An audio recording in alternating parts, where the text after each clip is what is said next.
मध्य प्रदेश में नगरीय निकाय चुनाव के पहले चरण के लिए आज प्रचार का शोर थम गया है और प्रचार के आखिरी दिन सियासी दलों ने अपनी पूरी ताकत झोंकी है। अब प्रत्याशी डोर टू डोर जनसंपर्क कर सकेंगे। 6 जुलाई को पहले चरण के प्रदेश में 11 नगर निगमों के लिए मतदान होगा। नगरीय निकाय चुनाव को लेकर बड़ा अपडेट। 6 जुलाई को पहले चरण का मतदान होना है, जिसको लेकर प्रचार का शोर है वो अब थम गया है। कई दिग्गजों ने अपनी ताकत झोंकी है, चाहे वो बीजेपी हो चाहे कांग्रेस हो। लगातार सीएम शिवराज भी मैदान में उतरे हुए हैं।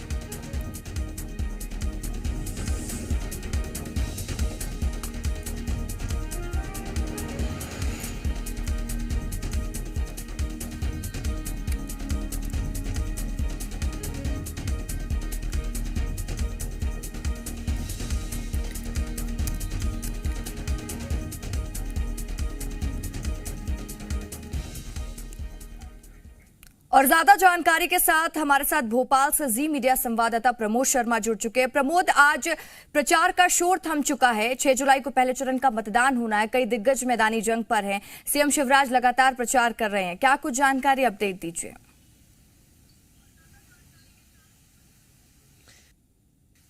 पहले चरण में जिन नगरीय निकाय पर इलेक्शन होने हैं, ऐसे 133 निकाय में चुनाव प्रचार थम गया है। ढोल धमाकों वाला जो प्रचार था वो अब से कुछ मिनट पहले तक इन 133 निकायों पर दिखाई दे रहा था, लेकिन अब वो प्रचार थम गया है। अब डोर टू डोर संपर्क हो सकेगा। अब ढोल धमाकों वाला प्रचार नहीं होगा। देखिए, 6 जुलाई को प्रदेश के 11 जो नगर निगम है वो और इसके अलावा 36 नगर पालिका और 86 नगर परिषद पर वोट डाले जाएंगे। आज 5 बजे, ठीक 5 बजे यहाँ पर शोरगुल वाला, सभाओं वाला, जनसभाओं वाला प्रचार थम गया। 6 जुलाई को देखिए, प्रदेश के जो 11 नगर निगम है वो कौन कौन से हैं? भोपाल, इंदौर, ग्वालियर, जबलपुर, खंडवा, बुरहानपुर, छिंदवाड़ा, उज्जैन, सागर, सिंगरौली और सतना। यहाँ पर 6 जुलाई को वोट डाले जाएंगे। ऐसे ही 36 नगर पालिका है और इसके अलावा 86 नगर परिषद है। इन कुल मिलाकर 133 जगह, ये 133 निकाय है, वहां पर 6 तारीख को वोट डाले जाएंगे। ये पहले चरण की यहाँ पर वोटिंग होनी है शहरों में। तो आज यहाँ पर जो मैराथन प्रचार चल रहा था, राजनीतिक पार्टियों के जो फेस थे, बड़े फेस थे जो प्रचार कर रहे थे, उनके प्रचार का जो शोरगुल है वो थम गया है। अब शोरगुल वाला प्रचार नजर नहीं आएगा। अब देखिए, महत्वपूर्ण तो ये है कि यहाँ पर कानून व्यवस्था भी चाक चौबंद कर दी गई है। आचार संहिता का ठीक से पालन हो और जो नियम राज्य निर्वाचन आयोग के हैं वो यहाँ पर सही तरीके से पालन हो, इसको लेकर पर्यवेक्षकों की तैनाती की गई है। और जिला निर्वाचन अधिकारियों को राज्य निर्वाचन आयोग पहले ही सख्त निर्देश दे चुका है कि वोटर प्रभावित नहीं होना चाहिए। वोटर को प्रभावित करने वाली जो कारक हैं उन पर लगाम लगनी चाहिए। किसी भी तरीके से आचार संहिता का उल्लंघन नहीं होना चाहिए। ये राज्य निर्वाचन आयोग पहले ही जिला निर्वाचन अधिकारियों को साफ इंस्ट्रक्शन दे चुका है। देखिए, इसके अलावा महत्वपूर्ण तो ये है कि सबसे ज्यादा वार्ड जो पहले फेज में इलेक्शन हो रहे हैं वो कौन कौन से शहर हैं। भोपाल में 85 वार्ड है, इंदौर में भी 85 वार्ड है। इंदौर में सबसे ज्यादा 2000 के पार मतदान केंद्र बनाए गए हैं। 6 जुलाई को यहाँ पर वोटिंग होगी और वोटिंग शांतिपूर्वक हो, इसको लेकर पहले ही प्रभावी तैयारी की जा चुकी है। और बड़ी तादाद में जो पुलिस है वो वोटिंग के दौरान तैनात रहेगी। लेकिन इससे पहले भी ये तमाम जो 133 जो निकाय हैं वहां पर उनकी जो सीमा है वहां पर अतिरिक्त पुलिस की तैनाती कर दी गई है। जो संदिग्ध बिल्कुल प्रमोद, महत्वपूर्ण यही है कि प्रशासन पूरी तैयारी कर चुका है और कुछ ही दिन बचे हैं पहले चरण के लिए मतदान होने के लिए। ग्वालियर का रुख करेंगे। शैलेंद्र हमारे साथ जुड़े हुए हैं। शैलेंद्र, ये बताइए, ग्वालियर वो जगह है जहां पर कई ऐसी घटनाएं सामने आती है चुनाव के दौरान, तो प्रशासन की चुनौती भी बढ़ जाती है, तैयारियां भी बढ़ जाती है। तो क्या कुछ विशेष तैयारी प्रशासन कर रहा है इस बार चुनाव को लेकर? देखिए, बिल्कुल रसिका, जिस तरीके से हमने पंचायत के चुनाव में भी देखा कि ग्वालियर चंबल संभाग ही वो इलाका था जहां पर छुटपुट हिंसाएं हुई। यही कारण है कि जब पहले फेज का मतदान हुआ था उस समय जो हिंसा हुई, उसके बाद कहीं ना कहीं राज्य निर्वाचन आयोग ने जिस तरीके से नाराजगी जाहिर की और स्थानीय प्रशासन को निर्देश दिए थे कि आने वाले चुनाव में किसी तरह की हिंसा नहीं होनी चाहिए। और यही कारण है कि जब दूसरे फेज का मतदान ग्वालियर चंबल संभाग में होता है तो पूरी तरीके से लगभग शांतिपूर्ण तरीके से यहाँ मतदान हुआ है।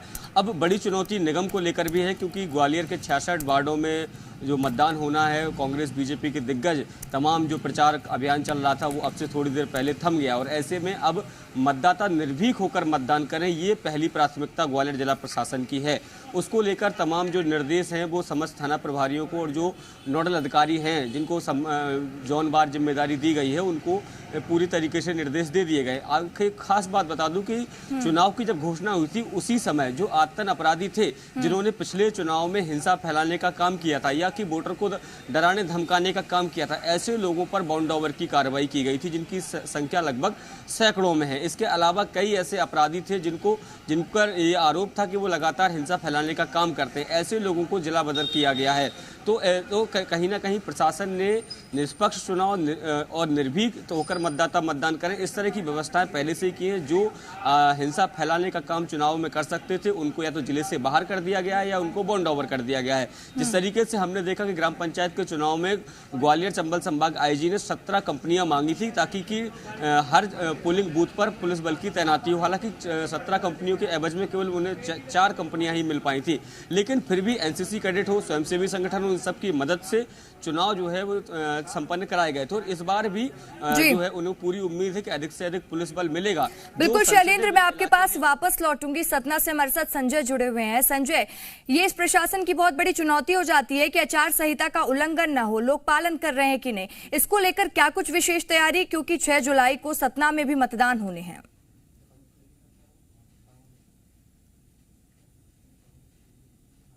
चित्रकूट, जगदीशपुर, कोटर और चेहरा में सतना नगर निगम के साथ में चुनाव होने हैं। यहाँ पर 6 तारीख के लिए प्रशासन ने आचार संहिता का उल्लंघन न हो इसके लिए तमाम तरह की टीमें बना के रखी हुई हैं। चित्रकूट जो है उत्तर प्रदेश से लगा हुआ बॉर्डर का जिला है, वहाँ पर प्रशासन ने अलग से तैयारी कर रखी है कि कोई भी जो दूसरे प्रदेश का या बॉर्डर का जो आदमी है वो आकर यहाँ पर चुनाव को प्रभावित न कर सके, लोगों को किसी तरीके से प्रभावित न दिखा सके। क्योंकि चित्रकूट का जो इलाका है ये दस्ती प्रभावित क्षेत्र माना जाता था पहले, लेकिन हालांकि इसमें दस्त विहीन क्षेत्र है, लेकिन तो भी यहाँ पर जो बदमाशों की आवाजाही है होती रहती है। इसलिए प्रशासन इन सब चीजों की तैयारी करके रखा हुआ है। बॉर्डर पर तमाम तरह के नाके लगाए गए हैं कि जो भी प्रभावित चुनाव को प्रभावित कर सकते हैं लोग, उनको बाउंड ओवर कर दिया गया, उनको गिरफ्तार कर लिया गया है पहले ही, और बॉर्डर की सीमाएं सील कर दी गई।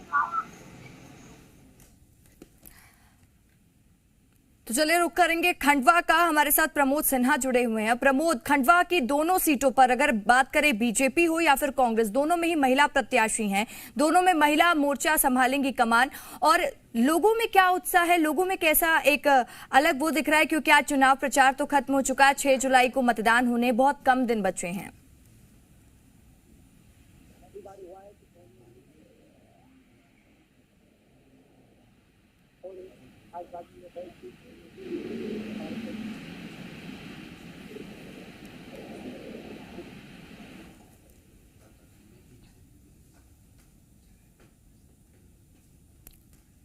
जी प्रमोद, आपको आवाज आ रही है?